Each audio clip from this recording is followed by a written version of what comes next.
Hello and welcome back to the course on blockchain.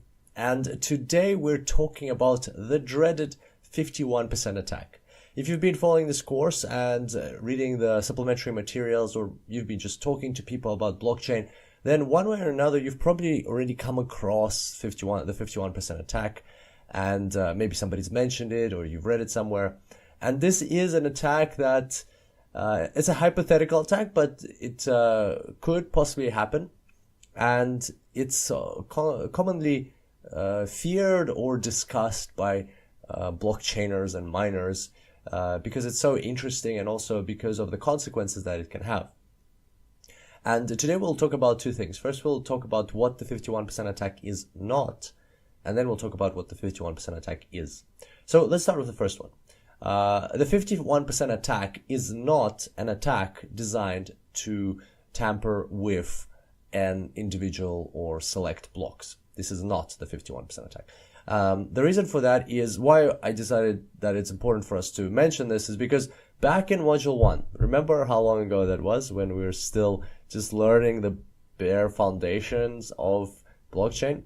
Well, we had a tutorial about distributed peer-to-peer networks, and there's an example that this distributed networks are great because for an attacker to hypothetically tamper with a block, they would not only have to hack into the computer of one person and tamper with this block, and then with this, and then, change a hash, and rehash all of these blocks following, but they would have to do that on many different computers, or on at least, like half of the computers. So that was just like an example to illustrate the concept of the power of distributed networks. In the proper 51% attack, what we talk about is 51% of the hash rate, not 51% of the nodes.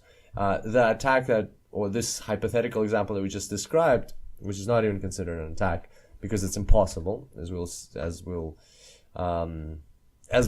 way blockchains are constructed, it's just pretty much impossible to do that, simply because you would have to hack into computers of not just miners, but you'd have to hack into computers of nodes who are also part of the network, and there's so many more of those than miners. So that is basically the bottom line here, is that is not the 51% attack, and that is impractical or impossible even if you have more than 50% of the hash rate. So on that note, we're going to move on to what the 51% attack actually is. So here is what it is. So here we've got our miners, and this is the whole network of miners. This might not be like Bitcoin, as you can see when you have 8 miners here. It might be some other smaller cryptocurrency, small blockchain, like a startup type of blockchain. Plus we're not illustrating all of them. There's only 8 here, and maybe in total there's like 800 or something miners on the chain. So far, 8,000. And they're just doing the thing, mining the blocks. There's some more blocks come in and so on. And then all of a sudden, this other group of miners joins them and joins the network. And so here they are, as you can see, they're red. So that's a hint that they are malicious. They're evil miners. And what they do is they say, hey guys, can we join your network? We want to mine your amazing cryptocurrency with you. Let's do this together. Or in fact, they don't actually talk that much. They just go into this network and they get a copy of this chain. They get a copy of the chain. They get, they set themselves up as if they're going to mine the network. So they get, what do they get? They get a copy of the chain. They get their mempools. They get everything set up. And so we're going to just remember that the point in time when they came into the network was this block. This was the most recent block. We're going to put an arrow here at the top. And then what these guys do is they all right, sayonara, and they close themselves off from the whole world. So they just cut off the connection, and they don't broadcast anything back to the network. And in fact, they don't even care what the network tries to broadcast to them. They just do their own thing now. And so what are they going to do? So these attackers are just going to keep mining. That's all they're doing. There's nothing like really, the concept of the attack is an attack, but they're not going to be doing anything illegal. They're not breaking into anybody's computers or anything like that. So then what happens? These guys keep mining. They get 2 blocks after a certain time. In the same time, because there's more miners here, they have more hash rate. They get more blocks. They get 4 blocks. These guys get 3 blocks. These guys get 5 blocks. These guys get 3 blocks. These guys get 4 blocks or something like that. Yeah. So basically, as we can see, because there's more of them, as more time passes, these mine some blocks, these mine more blocks, and the difference between them increases. And then all of a sudden, so and the key thing here is that they're closed off, so they're not broadcasting information about the blocks that they're mining to this network. They're not time. So this network is just doing their own thing. They don't even know that they don't even know that what's going on here. They just think this is the only version of the chain. And then these miners all of a sudden open up the seal, they get back online, they connect back to this network, and they do start broadcasting. They start broadcasting the network. And so what happens here? So now we have, all of a sudden, in this whole full network, now this becomes a full network. In this full network, we have 2 competing chains. We have one competing chain, one second competing chain. And what is our golden rule of thumb? How is the algorithm going to decide which is the correct chain? The golden rule is that the longest chain wins. Longest chain is king. And therefore, these blocks are invalid. So the algorithm will look and will see, okay, up to here, the chains are identical. And then from here, they're different. Okay, so which one is longer? This one's longer. This one wins. This one has to go away, has to die off. And so basically, these guys effectively turn red. They become part of this chain. Now they're part of this chain. And so, again, has been nothing illegal happening. Nobody's like hacked into anybody's computer. What is the problem here? What's wrong then? Well, what is wrong is that now, like if these miners were smart from the start, then they could have gained a significant advantage, or they could have gained, profits from the double spend problem. And how does that happen? We mentioned the double spend problem previously. We mentioned the double spend problem in the tutorial on orphan blocks. And what that means is that now that these blocks have been cancelled out, all of their transactions, remember what happens to all of the transactions in these blocks? Well, they get released back into the mempool. And since now they're in the mempool, they are no longer confirmed transactions. They're no longer valid. So what these miners could have done is so at the very start, back here, when this block was being added, they could have just gone to this network and not as miners, but as nodes, and they could have just purchased lots of stuff. So they could have taken whatever, if this is Bitcoin, they could have gone and took their Bitcoin and bought yachts and Ferraris and airplanes, and exchange. Another good one is exchange that Bitcoin for Litecoin and Bitcoin Cash and Ether and other things. So spent a lot of their money, or a lot of their cryptocurrency. And then, so those transactions would have gone into that block, but now that block is cancelled out, so the transactions are free to go. But the transactions get out of the block, but they keep their assets, or they keep their Litecoins or Bitcoin Cash or Ether or Ferraris, whatever it is. They just get to keep it because it's a cryptocurrency. Well, nobody actually knows who they are, right? It's all done through keys. It's all done anonymously. Nobody can find them or track them down. That's a huge advantage of cryptocurrencies. So nobody will ever find who they are. They're just gonna get to keep all their things that they bought. And what happens to those transactions? So a good question, right? So what happens?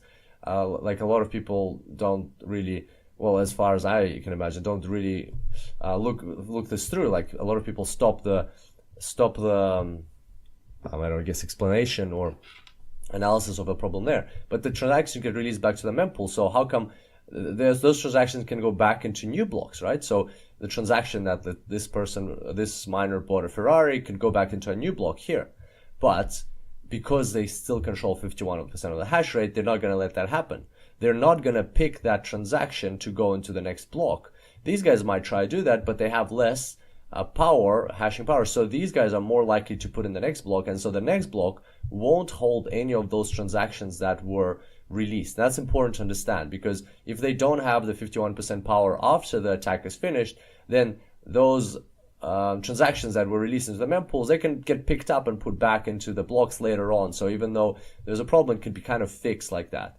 But because they control still 51% of the mempool, they can just even mine empty blocks if they like, or they can just put other transactions, except for the ones that they don't want in there. They can just keep putting them in, and then a certain time will pass, and these transactions will be released out of the mempool back to their owners, because there's a rule, like for instance in Bitcoin right now it's 72 hours, I think, that if your transaction is stuck in the mempool for 72 hours, then it gets released back to you, and it doesn't, nothing happens to it, because it maybe it's because the fees are too low or whatever else, and so transactions can get pushed out of the mempool back after a certain time. So that's all they have to do. They just have to not include transactions for a certain time. And so why is this so powerful? Another reason is because it can last for so long. Like with the orphaned blocks, we saw that could happen for like 1 or 2 or 3 blocks maximum occasionally. And all the examples we saw were just like one orphaned block, and then right away the problem is like solved, because that happens kind of like accidentally. Whereas here it's done maliciously, and why it's also so powerful is because users on the blockchain, they usually have like an agreed time frame when transactions are considered properly confirmed, where they usually take like 6 blocks. So for instance, a transaction that's happened in this block only has 2 confirmations. 1 confirmation, 2. A confirmation is a new block that comes after the block. So there we go. So this transaction has 2 confirmations, and normally what they do is they wait for 6 confirmations. Everything in this block is considered to already have 6 confirmations. So as a general rule of thumb, it's considered to be safe. That, okay, so since it's got 6 confirmations, we can say that it's pretty much safe. It's safe to say that there is going to be no double spend problem with the transactions in here or in here, because we've gone so deep. They're so deep in the chain that they're probably not going to get reversed. The likelihood they're going to get reversed is very low. But in the case of an attack, that's what the attackers are betting on. And while on Bitcoin it's extremely hard to do something like this because of the immense hash rate that exists there already, on other chains it is possible. On other smaller cryptocurrencies, it might not be as lucrative financially, but it's still possible. And there we go. So that's the 51% attack. Very important notion, very important to understand what goes into it, and understand what it's not and what it is. And as we can see, it's quite simple, and interestingly enough, it's not, like, as far as I understand, they're not doing anything illegal. There's just more of them, and they approach this mining process by secluding themselves for some time. And then they double spend. Yes, they have malicious intent, but are they doing anything illegal? Not 100% sure about that. I don't know. Maybe they'll introduce laws around blockchains and Bitcoin and so on that this will be considered illegal in the future. But the threat is there. And what I wanted to recommend now at the end is a great article which I found very interesting. It's called "Choosing ASICs for SIA," and plus I added some comment here. Plus, we suggest reading the comments at the bottom of this article. And the reason for that is this article is written by David Warwick, who is the CEO of SIA. It's a blockchain for storing. It's like a blockchain, like a Dropbox version of blockchain version of Dropbox, like storing file hosting. So it's a blockchain for file hosting, decentralized distributed file hosting. And so, as you can see from the article, it's not called the 51% attack. It's actually about their choice of introducing ASICs, which we discussed before, into SIA. So they're the creators of SIA, and they want to introduce ASICs into their own blockchain so that people can, so that people can mine their blockchain with ASICs. So it's about that. But he really goes into a lot of detail on the 51% attack. One of the big reasons why they're choosing to introduce ASICs is the 51% attack.